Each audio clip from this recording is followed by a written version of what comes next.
মেট্ৰিকৰ কম্পাৰ্টমেণ্টেল পৰীক্ষা আৰু এইচএছৰ ৰিচেকিঙৰ ফলাফল ঘোষণা হোৱাৰ পিছতে এতিয়া ছাত্ৰ ছাত্ৰীসকলে তীব্ৰ প্ৰতিবাদ আৰু প্ৰতিক্ৰিয়া ব্যক্ত কৰিছে ছ'চিয়েল মিডিয়াত কিয়নো ছাত্ৰ ছাত্ৰীসকলৰ দাবী যে বোৰ্ডে উত্তৰ বহি চেক নকৰাকৈ ফলাফল ঘোষণা কৰিছে যাৰ ফলতে বেছিভাগ ছাত্ৰ ছাত্ৰীসকলৰ ৰিজাল্ট চেঞ্জ হোৱা নাই বা মাৰ্কছ ইনক্ৰিজ হোৱা নাই এনেদৰে বহুতে প্ৰতিক্ৰিয়া ব্যক্ত কৰিছে মই আপোনালোকৰ সৈতে তেওঁলোকৰ প্ৰতিক্ৰিয়াবোৰ শ্বেয়াৰ কৰিম ইয়াৰ উপৰিও মেট্ৰিকৰ কম্পাৰ্টমেণ্টেলৰ ফলাফলত বিসংগতি হৈছে বুলি বহু অভিভাৱকৰ ছাত্ৰ ছাত্ৰীসকলে দাবী উত্থাপন কৰিছিল ইয়াৰ উত্তৰত শিক্ষামন্ত্ৰীগৰাকীয়ে কি মন্তব্য কৰিছে সেয়াও আপোনালোকৰ সৈতে শ্বেয়াৰ কৰিম তো আপোনালোকে ভিডিঅ'টো স্কিপ নকৰাকৈ একেবাৰে শেষলৈ চাই থাকিব আৰু যদি চেনেলত প্ৰথমবাৰৰ বাবে আহিছে তেনেহ'লে ছাবস্ক্ৰাইব কৰি ৰাখিব যাতে এনেধৰণৰ জৰুৰী ইনফৰমেশ্যন সদায় লাভ কৰিব পাৰে প্ৰথমতে আপোনালোকক জনাব বিচাৰোঁ যে মেট্ৰিকৰ কম্পাৰ্টমেণ্টেলৰ ফলাফলত বিসংগতি হৈছে বুলি ৰাজ্যজুৰি তীব্ৰ প্ৰতিক্ৰিয়াৰ সৃষ্টি হৈছিল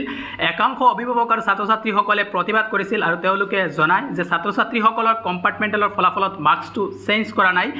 যি মাৰ্কছ আগৰ আছিল সেই মাৰ্কছটো ইয়াতে দিয়া হৈছে তো ইয়াৰ লগতে অভিভাৱকসকলে দাবী জনায় শিক্ষা বিভাগক যাতে ছাত্ৰ ছাত্ৰীসকলৰ কম্পাৰ্টমেণ্টেলত যি মাৰ্কছটো লাভ কৰিছে সেইটো যাতে প্ৰকাশ কৰা হয় অৰিজিনেল যি মাৰ্কছটো তেওঁ কম্পাৰ্টমেণ্টেলত পাইছে সেইটো যাতে দিয়া হয় ইয়াৰ বাবে তেওঁলোকে দাবী জনাইছিল আৰু এই খবৰটো বাতৰি কাকতত প্ৰকাশিত হৈছিল বাতৰি কাকতত প্ৰকাশিত হোৱাৰ পাছতে শিক্ষামন্ত্ৰীগৰাকীয়ে ফেচবুকত এটা পোষ্টৰ যোগেদি ইয়াৰ উত্তৰ দিছে তেওঁ কৈছে যে অসমীয়া প্ৰতিদিন বাতৰি কাকতত প্ৰকাশিত এক প্ৰতিবেদনত উল্লেখ কৰা হৈছে যে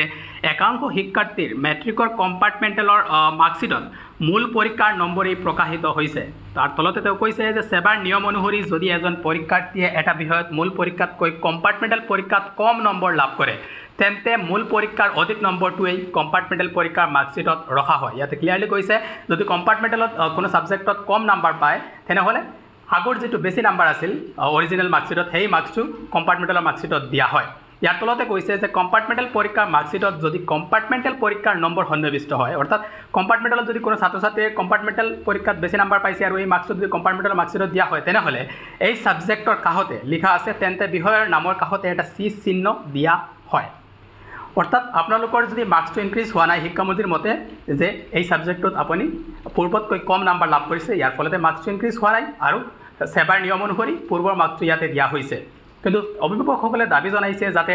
ছাত্ৰ বা ছাত্ৰীজনীৰ কম্পাৰ্টমেণ্টেলত যি অৰিজিনেল মাৰ্কছটো তেওঁ লাভ কৰিছে সেইটো যাতে প্ৰকাশ কৰা হয় যাৰ ফলত ছাত্ৰ ছাত্ৰীসকলে বুজিব পাৰে যে সঁচাকৈ তেওঁ কিমান কম নাম্বাৰ লাভ কৰিছিল বহু ছাত্ৰ ছাত্ৰীসকলে এইটো বিশ্বাস কৰিব পৰা নোহোৱা হৈছে যিহেতু তেওঁলোকে ভাবিছিল বেছি নাম্বাৰ পাব কিন্তু আগৰ মাৰ্কছটো দিয়া হৈছে কিন্তু এতিয়া শিক্ষামন্ত্ৰীয়ে কৈছে যে সেৱাৰ নিয়ম অনুসৰি তেওঁ নাম্বাৰটো কম লাভ কৰিছে ইয়াৰ বাবেই পূৰ্বৰ মাৰ্কছটো দিয়া হৈছে তো আপোনালোকৰ কি মতামত এই সন্দৰ্ভত কমেণ্ট যোগে জনাব পাৰে ঠিক একেদৰে এইচএছৰ ৰিচেকিঙৰ ৰিজাল্ট ঘোষণা হোৱাৰ পিছতে আকৌ ৰাজ্যজুৰি তীব্ৰ প্ৰতিক্ৰিয়াৰ সৃষ্টি হয় ছাত্ৰ ছাত্ৰীসকলে তীব্ৰ প্ৰতিক্ৰিয়া ব্যক্ত কৰে আপোনালোকে ইয়াত স্ক্ৰীনত প্ৰত্যক্ষ কৰিব পাৰিব প্ৰায় 354 ছাত্ৰ ছাত্ৰীসকলে ইয়াতে ভোট কৰিছে ইয়াৰ ভিতৰত 74% ছাত্ৰ ছাত্ৰীসকলে কৈছে যে তেওঁলোকৰ মাৰ্কছ ইনক্ৰিজ হোৱা নাই যি মাৰ্ক আছিল সেইটোৱেই আছে 14% ছাত্ৰ ছাত্ৰীসকলৰ মাৰ্কছ বৃদ্ধি হৈছে বুলি তেওঁলোকে ইয়াতে উল্লেখ কৰিছে আৰু বহু ছাত্ৰ ছাত্ৰীসকলে প্ৰতিক্ৰিয়া ব্যক্ত কৰিছে যিহেতু তেওঁলোকৰ মাৰ্কছটো ইনক্ৰিজ হোৱা নাই আপোনালোকে ইয়াতে দেখিবলৈ পাব তেওঁলোকে প্ৰতিক্ৰিয়া কিদৰে ব্যক্ত কৰিছে এজনে কৈছে যে বহুত বেয়া লাগিল বহি নচোৱাকৈ ৰিজাল্ট দি দিলে ইয়াৰ পিছতে আৰু ছাত্ৰ ছাত্ৰীসকলে নিজৰ প্ৰতিক্ৰিয়া ব্যক্ত কৰিছে আপোনালোকক দেখুৱাই দিব বিচাৰোঁ আৰু এজনে কৈছে does anybody result change I had not hear even a single person that their result change আৰু ছাত্ৰ ছাত্ৰীসকলে ইয়াতে তেওঁলোকৰ মন্তব্য প্ৰকাশ কৰিছে আৰু এজনে কৈছে যে মেক্সিমামৰ লগত স্কেম হৈছে এক মাৰ্কো বঢ়া নাই আৰু এজনে কৈছে ৰিচেকিঙৰ ৰিজাল্ট চেঞ্জ নকৰিলে এই নিউজটো কোনোবাই নিউজ চেনেলত দি দিব লাগে আৰু এজনে কৈছে if marks increase also' what is the use admission are almost done আৰু এজনে কৈছে ছাৰ ৰিচেকিঙৰ মোৰ 2 মাৰ্ক ইনক্ৰিজ হৈছে এতিয়া কেনেকৈ পাম মাৰ্কশ্বিটখন কলেজৰ পৰা পাব কলেজত আপোনালোকে যোগাযোগ কৰিলে ইয়াৰ পৰাই মাৰ্কশ্বিটখন লাভ কৰিব আৰু এজনে কৈছে নাই হোৱা মাৰ্কছ ইনক্ৰিজ হোৱা নাই মাৰ্ক ইনক্ৰিজ হোৱা নাই এনেদৰে বেছিভাগ ছাত্ৰ ছাত্ৰীসকলৰ মাৰ্ক ইনক্ৰিজ হোৱা নাই বুলি কৈছে আৰু এজনে কৈছে যে কাৰো ৰিজাল্টত চেঞ্জ অহা নাই মানে কি এনেই পইচা বৰবাদ আৰু এজনে কৈছে rechecking 100% fraud result not change আহিছে ৰিজাল্ট নট চেঞ্জ দেখাই আছে কাৰো নাম্বাৰ বঢ়া নাই মই ৰিজাল্ট চেক কৰিব পৰা নাই এইটো স্কেম কৰিলে নেকি এইচএছচিয়ে মোৰ ৰিজাল্ট নট চেঞ্জ আহিছে ৰিজাল্ট নট চেঞ্জ কিয় দেখুৱাইছে এনেদৰে সকলো ছাত্ৰ ছাত্ৰীৰ এটাই প্ৰতিক্ৰিয়া যে তেওঁলোকৰ মাৰ্কছ ইনক্ৰিজ হোৱা নাই কিয় মাৰ্কছ ইনক্ৰিজ হোৱা নাই এনেদৰে ছাত্ৰ ছাত্ৰীসকলে তেওঁলোকৰ মন্তব্য আৰু প্ৰতিক্ৰিয়া ব্যক্ত কৰিছে তো ইয়াতে আৰু দেখুৱাই দিব বিচাৰোঁ যে কাৰ ৰিজাল্ট নট চেঞ্জ আহিছে এজনে কমেণ্ট কৰিছে আৰু ছাত্ৰ ছাত্ৰীসকলে কৈছে ইয়াতে আপোনালোকক দেখুৱাই দিছোঁ তেওঁলোকৰ এজনে কৈছে মোৰ 300 টকা গ'ল নট চেঞ্জ ৰিজাল্ট আৰু এজনে কৈছে ৰিচেকিঙৰ ৰিজাল্ট 100% বহি নচোৱাকৈ দি দিছে আৰু এজনে কৈছে ৰিচেকিঙৰ 100% বহি নচোৱাকৈ ৰিজাল্ট দিছে ঠিক একেদৰে এটাই তেওঁলোকৰ কথা যে ৰিজাল্ট পঢ়ি নোচোৱাকৈ দিছে ইয়াৰ বাবে তেওঁলোকৰ মাৰ্কছ ইনক্ৰিজ হোৱা নাই হয়তো তেওঁলোকৰ কনফিডেঞ্চ আছে মাৰ্কছ বাঢ়িব বুলি ইয়াতে আৰু এজনে কৈছে তেওঁৰ 5 মাৰ্কছ ইনক্ৰিজ হৈছে এনেদৰে কিন্তু বেছিভাগ 90% কৈছে যে তেওঁলোকৰ মাৰ্কছ ইনক্ৰিজ হোৱা নাই এজন বা দুজন আছে যিসকলে কৈছে মাৰ্কছ ইনক্ৰিজ হৈছে আৰু এজনে কৈছে ৰিচেকিঙত মাৰ্ক বৃদ্ধি নহ'লে কিবা কৰিব পৰা যাবনে ছাৰ প্লিজ ৰিপ্লাই তো ইয়াতে আপুনি কৰিব পাৰিব RTI কৰিব পাৰিব যদি আপোনাৰ কনফিডেঞ্চ আছে আপুনি RTI কৰিব পাৰে ইয়াৰ বাবে আপোনাৰ বৰ্ডত যাব লাগিব HSC বৰ্ডত যাব লাগিব এইটো লং প্ৰচেছ হয় দীঘলীয়া প্ৰচেছ হয় জেনেৰেলি ছাত্ৰ ছাত্ৰীসকল ইয়াতে নাযায় আৰু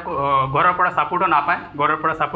নাপায় কিয়নো ৰিচেকিঙৰ পাছতো ঘৰত ক'ব যে ৰিচেকিঙৰ পাছতো যিহেতু তোমাৰ মাৰ্কছ ইনক্ৰিজ হোৱা নাই তো তুমি কম পাইছিলে বা ৰিজাল্ট তোমাৰ ভাল হোৱা নাই বা পৰীক্ষা ভাল হোৱা নাই ইয়াৰ বাবে তুমি মাৰ্কছ কম পাইছে ইয়াৰ ফলতে তোমাৰ ৰিজাল্টটো ইনক্ৰিজ হোৱা নাই তো এতিয়া তুমি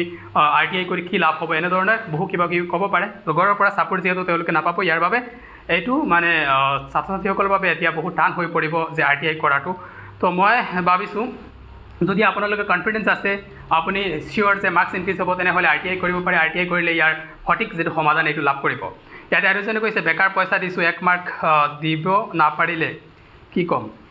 এনেদৰে বহুতে বা আপোনালোকে ইয়াতে যদি চায় প্ৰায় সকলোৱে কৈছে তেওঁলোকৰ মাৰ্ক ইনক্ৰিজ হোৱা নাই ৰিচেকিং ৰিজাল্ট দিলে দাদা বাট চবৰে